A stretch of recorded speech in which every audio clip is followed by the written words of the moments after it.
আপনার ওয়াইফকে চাকরি করতে দিলেন না, আপনি নারীর ক্ষমতায়ন চান। ডক্টর জুবাইদা কি ছিলেন? ডাক্তার ছিলেন, ঢাকা মেডিকেল কলেজ থেকে পাশ করছেন। 1995 সালে বিসিএস হেলথে তিনি প্রথম স্থান অধিকার করছেন। কোন স্থান? প্রথম স্থান অধিকার করছেন। 2008 সালে ইংল্যান্ডে গেলেন, ইম্পেরিয়াল কলেজে ভর্তি হলেন, সেখানে এমএসসি করলেন, ডিস্টিংশন সহ গোল্ড মেডেল পাইলেন। আপনি আপনার ওয়াইফকে চাকরি করতে দিলেন কেন? আপনার ওয়াইফকে চাকরি করতে দিলেন না, আপনি নারীর ক্ষমতায়ন চান। আমিরে জামাতের ওয়াইফ তো চাকরি করে, আমিরে জামাতের ওয়াইফ চাকরি করে, মেয়েরা চাকরি করে। আপনি আপনার ওয়াইফকে তো চাকরি করতে দেননি, আপনি নারীর ক্ষমতায়ন চান। আগে ঘর থেকে শুরু করে। আপনার ওয়াইফকে চাকরি করতে দিলেন না, আপনি নারীর ক্ষমতায়ন চান। ডক্টর জুবাইদা কি ছিলেন? ডাক্তার ছিলেন, ঢাকা মেডিকেল কলেজ থেকে পাশ করছেন।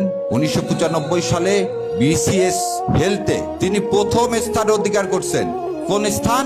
প্রথম স্থান অধিকার করছেন। 2008 সালে ইংল্যান্ডে গেলেন, ইম্পেরিয়াল কলেজে ভর্তি হলেন, সেখানে এমএসসি করলেন, ডিস্টিংশন সহ গোল্ড মেডেল পাইলেন। আপনি আপনার ওয়াইফকে চাকরি করতে দিলেন কেন?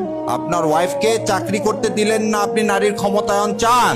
আমিরে জামাতের ওয়াইফ তো চাকরি করে, আমিরে জামাতের ওয়াইফ চাকরি করে, মেয়েরা চাকরি করে। আপনি আপনার ওয়াইফকে তো চাকরি করতে দেননি, আপনি নারীর ক্ষমতায়ন চান। আগে ঘর থেকে শুরু করে।